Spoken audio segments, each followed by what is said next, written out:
Welcome to the Functional Medicine Foundation's podcast, where we explore root cause medicine, engage in conversation with functional and integrative medicine experts, and build community with like-minded health seekers. I'm your host, Amber Warren. Let's dig deeper. Welcome back, everybody. Thanks so much for joining us. We're here with Nick Garver. Nick Garver is a thoughtful and passionate physician assistant who brings deep clinical experience and a heart-centered approach to his role as medical director at Functional Medicine of Idaho. A graduate of A.T. Still University, Nick is committed to helping patients achieve lasting wellness through root cause preventative care. After witnessing the limits of conventional medicine firsthand, Nick was drawn to a more holistic approach, one that focuses on understanding the whole person, not just managing symptoms. He now specializes in cardiometabolic health, men's health, and general wellness, guiding patients towards sustainable health and vitality. Known for his calm presence and ability to connect, Nick leads with compassion and curiosity. Outside the clinic, he enjoys life in Idaho with his wife and 2 young children, often outdoors fishing, golfing, or making memories with his family. I love that. Welcome, Nick. Thank you so much. Go ahead. Sorry. No, just an honor to be on here with you. I appreciate the invite. Yeah, it's so just kind of surreal to have you here, because I feel like I was just thinking back, even reading your bio, I felt like, I'll just speak for my husband, Sam, for years was like trying to recruit, like just kept checking in with you. How are you doing in the conventional world? When are you going to jump ship and come to the functional world, and join all the fun? So it's so cool to have you here, and to even just say medical director of Functional Medicine of Idaho is so exciting. Absolutely. An honor and a privilege to be here. Yeah. And we've been following your journey for a lot of years too. I know when Rachel and I were going to PA school together, you were kind of just a little bit ahead of us. Yep. And I was down in Arizona as well. And you were in Arizona. So yeah, definitely share some common experiences. Yeah. And I know Rachel would check in with you from time to time and kind of get some advice. We had mutual friends and absolutely. So lots of things in common. And yeah, I agree. Life is very interesting, all the different twists and turns that it takes, but feeling very fortunate to be the medical director and to be on at FMI. Yeah, I know it's been a wild ride for you. And it really has. Yeah. You too, right? I mean, yes, we don't have enough time to really talk about the wild ride for both of us, but we'll just cut to what people actually want to hear in this podcast episode. So let's just start back in the beginning, just from just general medicine. What inspired you to just get into the field of medicine? Because that's a calling in and of itself, right? Absolutely. So just a little bit about myself. Grew up in rural Western Colorado. Grew up on a small farm, probably somewhat similar to Sam, a lot smaller, and kind of grew up eating out of the garden. And mom was a Sunday school teacher, and my dad was a social worker and a farmer. And so kind of grew up with animals, right? And so kind of like branding cows and working with the different livestock and whatnot. And definitely grew up in a Christian home. And so just was kind of taught from a young age, you help your friends and your neighbors and your family. And so I always just thought of medicine as an extension of that, just another way to help my community and serve others. Yeah. Right. Yeah. And so, that's kind of how I got into it, essentially. Interestingly enough, I took a very meandering approach to medicine. So initially I went to Colorado State, and I jumped into business school. It seemed like a great idea. And after a short while with that, I kind of realized that was not my path. And so I had to go back and do kind of all my science prerequisites, and eventually ended up getting into PA school. Awesome. Which was a blessing. And so spent some time in Arizona. Initially kind of did some private practice there afterwards. And then essentially most of my career has been spent in public health. Okay. Right. And so working at a federally qualified health center here in Boise, primarily with homeless people and people who have really, really chaotic and challenging lives. And you felt called to do that? I did. I think that kind of stems from my upbringing of just serving others. I think kind of when the pandemic sort of hit, it was a really chaotic time for all of us, right? Yeah. And so that was just a really intense, crazy few years. And I think at that point is when I started to really sort of realize the limitations of what we were doing in that setting. And that's not a knock or a diss against anybody, but just kind of had a hard idea, seeing my career continue to unfold in that way. And so, Sam had been keeping tabs on me, like you said. And I mean, truly it was like, getting close to making a decision to stay there or do something else. And it was really just a God thing that you guys came into my life and kind of gave me this opportunity. And so it's really been a blessing. So cool. Yeah. Do you ever miss, I mean, I didn't work necessarily with underserved when I was doing more of the conventional medicine, but I miss a little bit being like a beacon of light in a world where no one else was really talking your talk. Right. And I mean, Absolutely. By that, I mean like, they didn't come to you in your conventional setting to hear about nutrition or sleep or stress management or holistic approach to their condition or diseases, right? If I'm being honest, there's some days I miss like being able to serve in that capacity, because now we have clients that come to us, they want functional medicine. They're there for it. Do you ever, does that make any sense? Do you ever miss that? Like Absolutely. Being in that setting where you're like, oh, I'm kind of a diamond in the rough a little bit. Yeah, absolutely. I mean, I think most people, I guess I'm just speaking for myself, but get into medicine because like at some level it resonates with you that, like diet and exercise, it's really cool. Like, even at a young age, you're like, that seems like to solve most people's issues. Let's care for the body. Yeah, exactly. And then you kind of get through, being a PA for me, like being able to prescribe medications for the very first time, you're kind of like, whoa, like that's crazy. Like I can actually send this person this medication and like help them control their blood pressure and this and that. Totally.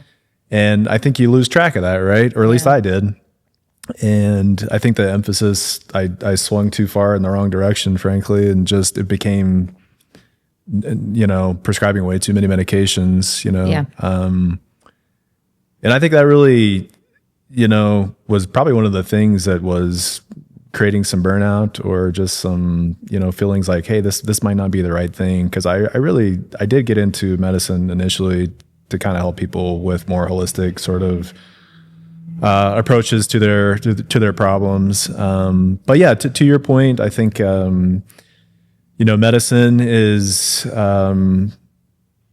very, very challenging. And I think it's even more challenging not giving people medications, frankly. Like it's easy to mask these problems by just giving them a pill. Mm-hmm. And it's a lot harder in many ways to peel back those layers of the onion and figure out what exactly is driving this. Yeah.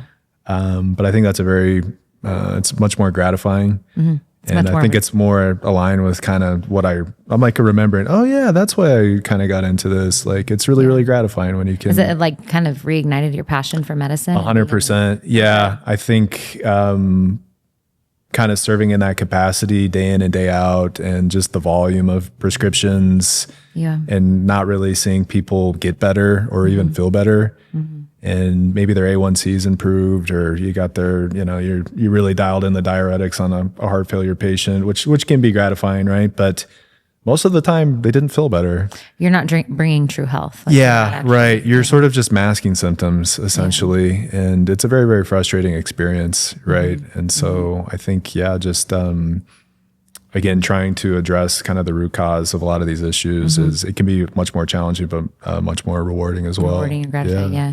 I'm curious as you like continue to train, because we're all, it's this never ending educational piece that we're all digging into, not only in medicine, but functional medicine brings a whole new dynamic. You're always learning conferences, textbooks, articles from each other, working in colleagues and in a center like this. How has that helped your own health and your family's health and kind of the wellness journey? Yeah, great question. Honestly, I can say that like I probably lost parts of my health during the pandemic and with just the approach to medicine. And I think getting involved in functional medicine has really inspired me in a lot of ways to just kind of take ownership of a lot more of that. Yeah. And it kind of trickles down from the parents to the kids, right? Like if the parents are doing the wrong things, then it's pretty easy for the kids to be doing the wrong things. So I feel like our family's on a good journey currently as far as our health. And I definitely think just being involved in functional medicine, I think it's, there's a rawness to it. There's an authenticity to it. And I think, the patients, they want to know that you're kind of living the life that you're describing. Right. And so if you're not, I think that would be a really, really difficult thing to do day in and day out, to show up. And so I think your lifestyle has to coincide with what you're telling people. Absolutely. Yeah. Yeah. I know we have, and this might not be as, you know, a lot of our listeners that are clients or maybe interested in functional medicine might not connect as well to this, but we have a lot of practitioners from honestly all around the world that listen to our podcast. Yeah. And I know it because I get notes from them often. I love that. And so you struck a nerve a little bit with me when you said, it's harder. It's harder medicine. Is it more fulfilling and gratifying and more admirable work to do? Absolutely it is. But it's harder. It takes a toll. It's more critically thinking. It's more connection with the patient. Sometimes it takes multiple visits to make that like therapeutic encounter and get that patient to really trust you. It strikes a nerve with me because there's this whole topic of like provider burnout. Yeah. And I know you're intricately involved with the leadership aspect of our business. How do you, I guess I want to know how you keep yourself afloat and away from that burnout piece. And then how are you advising our practitioners to help with burnout? And how do we make a sustainable approach for those people listening that want to go into functional medicine, use our podcast to help them train in functional medicine, or getting into functional medicine or starting their own business, or like, what's your advice? Yeah, great question. I don't know as though I have the answer for it, but I can give you my answer. Love it. Right. That's what I want. So this is oftentimes what I tell my patients. It's like, what percentage of life is controllable? Like a sliver, right? So these are the things that we should focus our efforts on, and the things that are out of our control we should not focus on. And you know, what we put in our mouths, what we eat, whether we exercise, the thoughts that we're putting in our head, the words that are coming out of our mouths, the information that we're allowing into our brain, the music we listen to, the media that we're looking at. I think these are the things that we are within our control. And if we can focus on that little aspect of life, that little sliver, and life tends to be or feel much more manageable at that point. And I think you can avoid some of the burnout. I think for a lot of providers who are experiencing burnout, it's like you just feel like this cog in this massive wheel. You have no control over your day. It's dictated by pharmacies and insurance companies and administrators who are disconnected from what's actually happening in exam rooms and things like that. Totally. And so I think at FMI, one of the great things is it does feel, you know, I know the team is a big word, right? And I think it gets thrown around pretty loosely, but it really does feel like a team, right? And I do feel like, from the top down, you and Sam are open to people's suggestions and open to people's hearts, and you want to know what's really going on with that person. Like, you know, I think a lot of people are sort of maybe not scared, but nervous to just let the people that own the clinic or the CEO or whoever see who they are. And I think in our clinic, like, we allow that. Like, you can be a real person, right? And you can have opinions, and your opinions matter. And so I've felt that, or I've had a good experience with that, and it feels like it's kind of the tone is different at FMI, right? It doesn't feel like just a faceless organization or like the whole desire is to make money or whatever. It's like we're kind of all in this together. Common mission. We're all trying to learn more about this holistic lifestyle. You know, we're all kind of interested in similar things, and it I think, you know, that's from the top down, and it's a cultural thing. And I know Sam and I and you as well are working hard on continuing to build the culture here. Yeah. But yeah, I would say as far as trying to avoid burnout, like, don't get overwhelmed. Yeah. It's Trust okay. Trust the process. It's okay to exist in the messy middle, right? Like you said, it's going to take several appointments to probably figure this out. And I think that's one of the big challenges with functional medicine or integrative medicine is like sitting with that uncertainty, right? And you think you have to do it all. You have to conquer it all. Yeah. These patients come to you with multiple complaints, multiple abnormalities on their labs or their specialty kits. And it's like, I don't even know where to start. Yeah. But you forget that, like, if you just get that person sleeping a little bit better, that can make such a big difference on their life. Oh my gosh. Yeah. Like just those little things that are within your control. Like how many times have a patient told you they're not sleeping well and you're like, do you drink caffeine in the afternoon? And they're like, oh yeah, I do. It's like, well, just stop like after 10 and you probably will sleep better. They didn't know it was still in their bloodstream. They didn't know about the half-life of caffeine. Yeah. Like, and then your hormones got better and your insulin resistance improved and all these different things. So yeah, I'm with you. Like sometimes it just takes, creating that partnership, right? And just having someone that you can just like have an open conversation with and they're not rushing you. And I mean, for me, that's another huge thing with functional medicine is like, you get to like hear the story. Yeah. Like it's not a 15-minute visit where it's like, we got to do X, Y, and Z, and then you're due for these vaccines and boy, you haven't done this in a while. And it's like, well, half the time they didn't even come in to talk about that. Right. Like people want to be heard. They want you to know their story. They don't want to be talked down to and told what to do. They want to be a partner in their journey. Well put, right? A partner and someone that's, will listen to you. And I think a lot of times it's not even the practitioner's fault in the traditional medical setting. It's just, it's set up that way, right? I think people get into it for the right reasons. Yeah. And then when the rubber hits the road, it's like, oh, these are 15-minute visits. Like I'm never going to get through my day if I do this. So yeah, I just think that's so powerful to listen to a patient and tell me about your childhood. Tell me about your, what are your hobbies? And that's part, I mean, just going back to this, and I don't want to like beat the dead horse of the medical burnout thing too, but that's where when you say like, it's harder to peel away the layers of the onion, it's harder to do functional medicine. My heart is also, it's harder because you hear those stories, you can get connected with their family, you hear about the childhood trauma or the divorce, you're walking that divorce with them. And that makes it, you're like drawn into their life.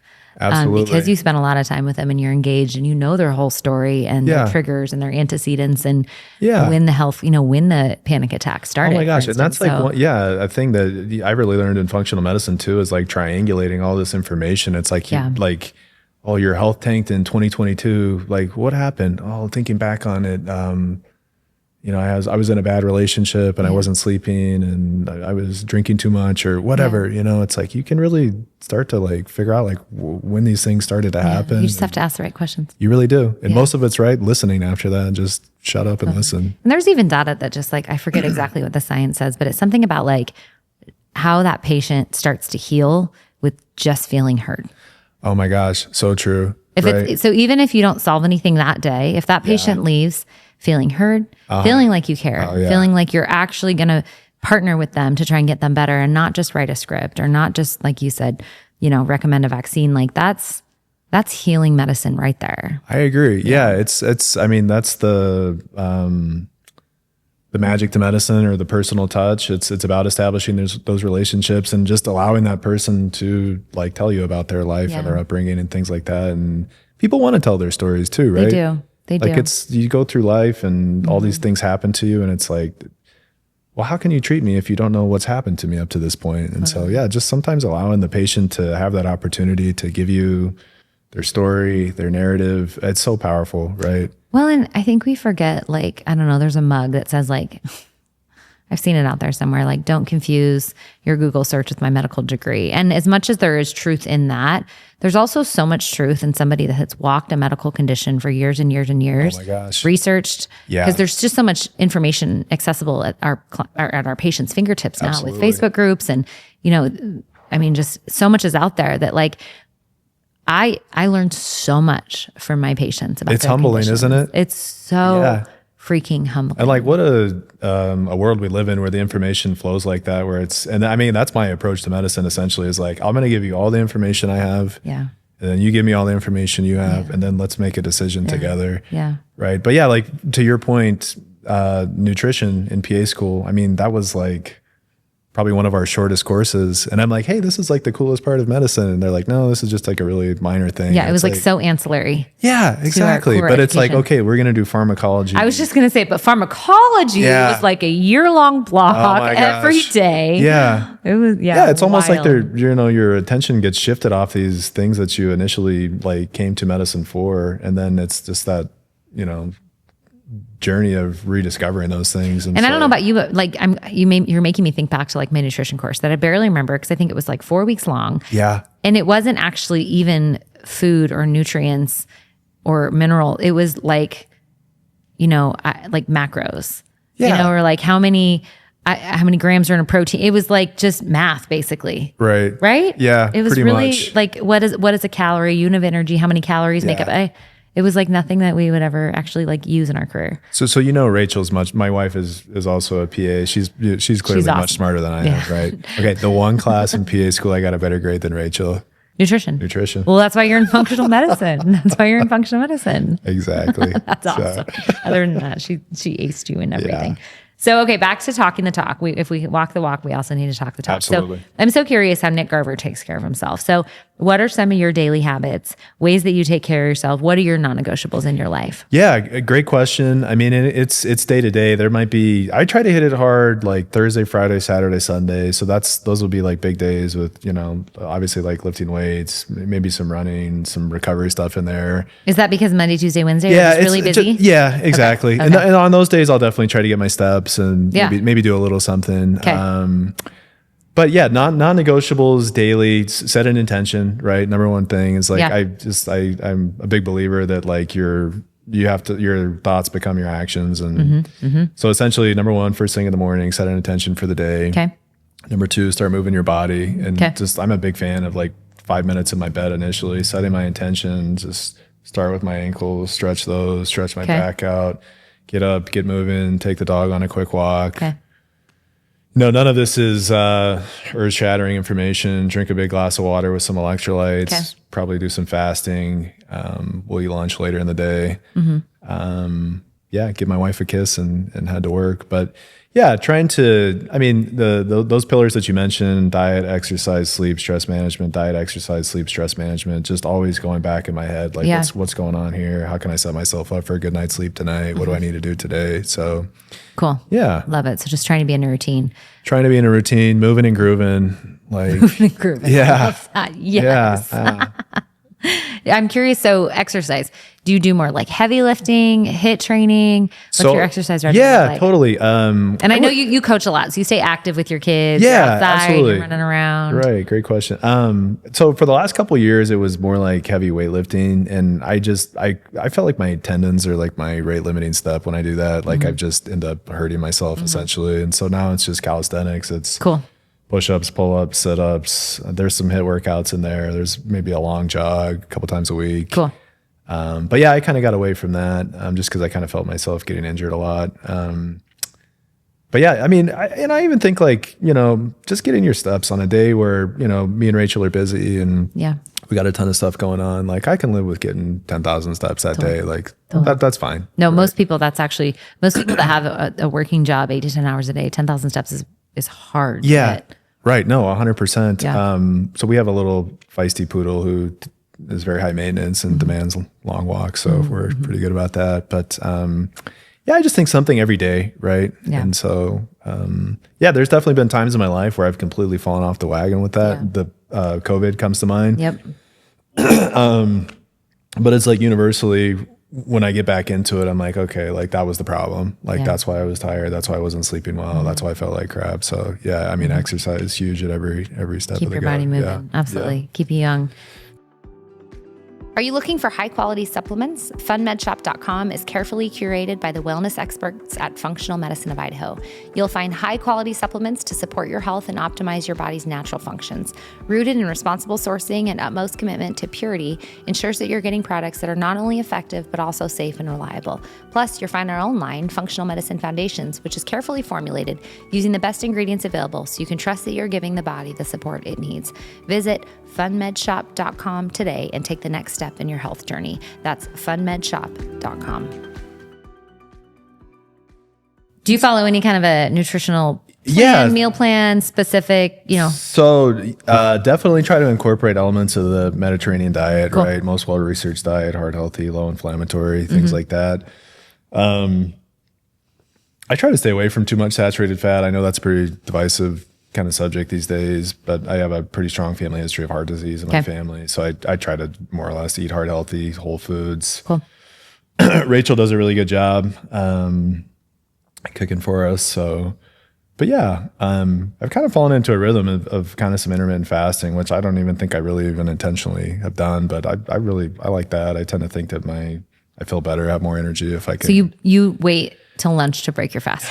Yeah, usually I'll probably eat lunch maybe around 1 or something like that. Okay. So. And then you're eating dinner, probably not Dinner, too late. like, You have yeah, young probably kids. about 6 or so. And so like that's that. it. Yeah. So you're eating in a 5-hour. Yeah, pretty much. Yeah. And I feel better that way. Do you? Yeah. Yeah, I do. That's kind of how my husband eats too. Women wouldn't recommend that. We've talked about that on this podcast before, but I do think a lot of men your age can really succeed with a eating plan like that. Yeah. And again, like not one size fits for everybody. Totally. And, that's kind of what's worked for me. Do I deviate from that? Sometimes, yeah. But overall, I try to kind of stick to that. Yeah, I think that's great. The only devil's advocate I shared this with Sam too, is I'm kind of helping him with meal planning and stuff. If you listen to what like Peter Attia says, it's hard to get your protein needs in those 2 meals a day. Yeah. So do you supplement? Do you take amino acids? Are you supplementing protein powders to try and meet your protein requirements? I wish I could tell you I am. I'm not. This is going to be like. Well, I'm going to go Yeah, ahead and give you I know. a bag of whey protein powder on your way out could use tonight. it. Yeah, no, I definitely should. And again, like it's a challenge to hit those goals, and I'm not at that point. But I don't know what I get, maybe 70 grams, something like that. Yeah. Yeah. So Not enough. I don't know. I know most days I'm like, Sam, what did you eat today? And he's like, I'm like, I know. I see Sam eat lunch and when L10 and it's like a lean little salad. I'm like, Sam, like, how are you so big? well, and I like today we can maybe edit this out. I'll leave it up to our producer to do that. But I opened up a bag that he brought home from work, and it was, what was it? It was a jar of peanut butter, half a cucumber, not cut up, just a full half cucumber. I've seen this jar. And then like mixed nuts. I'm like, what? He's like, well, that was my lunch. I'm like, that's your, like, I'm failing as a wife if I'm letting you sneak out the door with that in your bag. Like, that's embarrassing. And it was like a grocery tote he had it in, right? I'm like, I need to get you like a nice lunchbox. Like, this is Yeah, this is a good point though, because working at FMI, I have become a lot more like just aware of eating and the food that we're putting in our body, less so at my previous job. Well, I think it's because half the time you feel judged if you walk in here with a snack. Yeah, like people big walk time. in with Chipotle and they're like, "Oh my gosh, I'm so sorry." I'm like, I just don't be sorry. Like you're fine, but don't bring McDonald's in here. Right. Yeah. You have to be careful what you carry through these doors. Absolutely.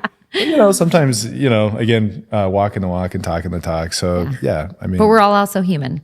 Yeah. And we also lead very busy lives. Yes. And this is you guys true. are in meetings till who knows how long sometimes. And it's a lot to manage. It is. It's very challenging. It's a very busy phase of life. I know you're in it too. Totally. Hard to get the self-care in. Sometimes it's tough. Yeah. And I don't know about you, but like we have some friends that are, have really young children, but then we have the other end of the spectrum where we have friends that are like, I mean, here we are in the month of May preparing for like senior graduation. And I'm hearing a lot right now of like, it goes so fast. Like, don't miss the moments. It's so wild that we have a senior graduating. And it causes me to like really pause and say, wow, it is such a busy phase of life. Things are happening so fast. I feel such a big calling to do what we do in functional medicine, but like, how do you balance it all and make sure you don't miss? Yeah. And half the time I missed the mark on that one. And, I think getting back to like those things that we can control, like you can choose to be present with your family, right? You can choose to turn your phone off when you get home and really engage with your family and be accessible to them. Gosh, no, I'm with you though. These kids are growing up way too fast. It goes so fast. Yeah. It goes so fast. But I think that's another part too of, reflecting back on our conversation just now, you walk through that door and I've just seen it in like even just Sam's journey to just, he's so healthy right now and he does such a good job of taking care of himself. But like, I want to make sure everyone I love and all my clients bring their best self home. So when they're walking through that door at 5:30 at night, they are able to be present with their family, not just want to, zone out on their phone or on TV or watch a show. Like they're bringing their best self home. Yeah. Because as we age, it is like you're more tired. Yeah. Stress becomes more significant in your life and you want to show up for the people you love. And sometimes to show up for the people you love, you have to feel good and you have to have the energy and the cellular vitality and health 100%. To show up for the people you love. Yeah. And I mean, those are tangible goals too. Like people come in and tell us these stories all the time. Like, I want to be there for my family. I want to show up, but I'm so darn tired, And so or I want to be around for my grandkids or walk my daughter down the aisle or Yeah, absolutely. No, I think,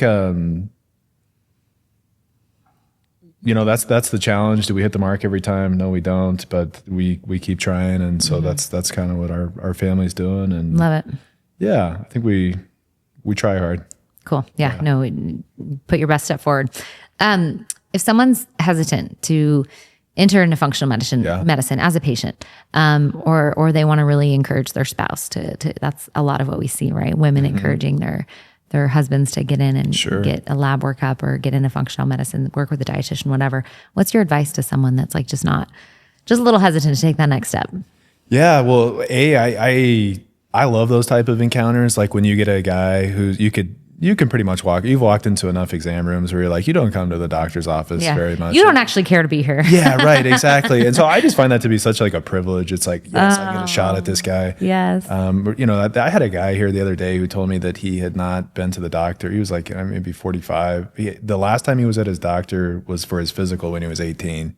Wow. Like, wow, what an honor. Like I get to be the one that gets to help you out. That's I love amazing. that's your outlook on that. Like glass half full. Yeah. Like it's an honor. Yeah, no, truly. Cool. I think it takes a lot for guys to go to the doctor in general, frankly. Like we go when we break down. And so maybe just kind of reducing that stigma and just being like, hey man, thanks for coming in. I really appreciate it. But to your question, gosh, if you do not want to be put in a box and you want to be treated like an individual and you value medical freedom and maybe you've had a bad encounter, at a previous doctor's appointment, I would say we're kind of the polar opposite of that, right? Like we want to be a 50-50 partner with you. And again, my approach to medicine is like, I give information, you make decisions. So we work for you. Yeah, I love that's that. what I always tell them, right? And so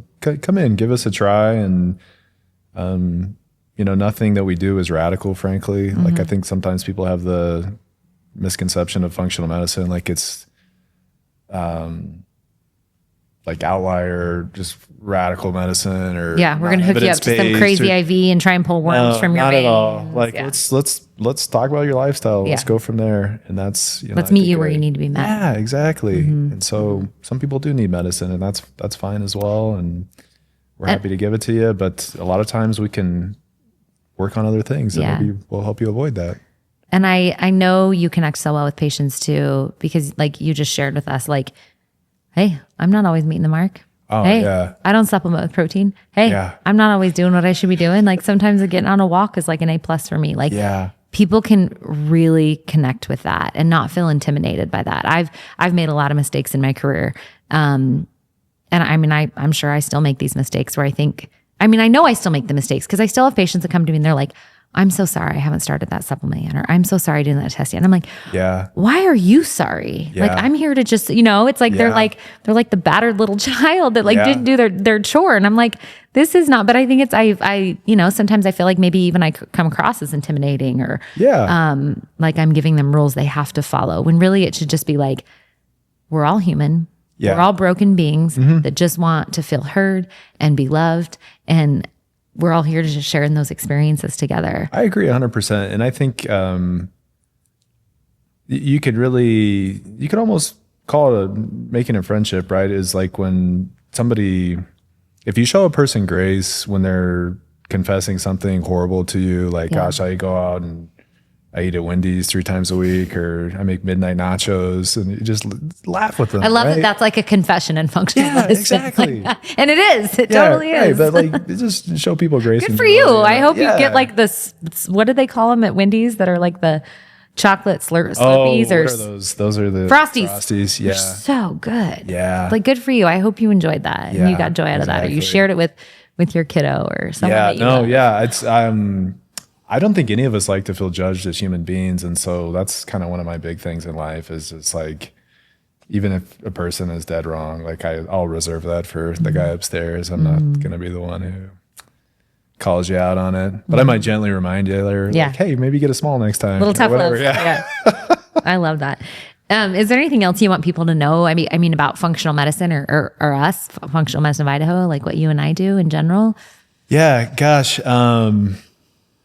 I think we are essentially practicing the tried and true pillars of health that were, established hundreds of years ago, right? And so I think a lot of this stuff stems from way back in the day, and now it's just the full kind of 180 journey where people are rediscovering it. Or, I mean, a lot of people have been in it for a long, long time, like you. And so wherever you're at in your health journey, you're a valuable human being. And if you choose to try us out, we'd love it. We would be honored to have you. We're okay seeing anybody wherever they're at, right? You don't have to be a marathon runner or an extreme athlete to come into Functional Medicine of Idaho. It's like, this is for everybody. Yeah, it really is. All walks of life. Absolutely. Yeah. So cool. Yeah. I knew this already, but even after spending the last 30 minutes talking to you, your patients, Rachel, your kids, we're all so lucky to have you. Oh my gosh. We're so lucky to have you as part of this organization. Like you fill a void that was needed to be filled here. And God had big plans bringing you here and has big plans keeping you here. Thank you so much, Amber. And helping you to serve. So we're so excited to have you. Thank you. That means everything to me. So thank you. Thanks for joining us. We'll have to that was fun. Have you on again here soon. Yeah. Maybe we could talk about like something medical next time. Or not, because this is gold. That was fun. Yeah. Thank you for your time, Nick. So, Thank you for listening to the Functional Medicine Foundation's podcast. For more information on topics covered today, specialties available at the FMI Center for Optimal Health, and the highest quality of supplements and more, go to funmedfoundations.com.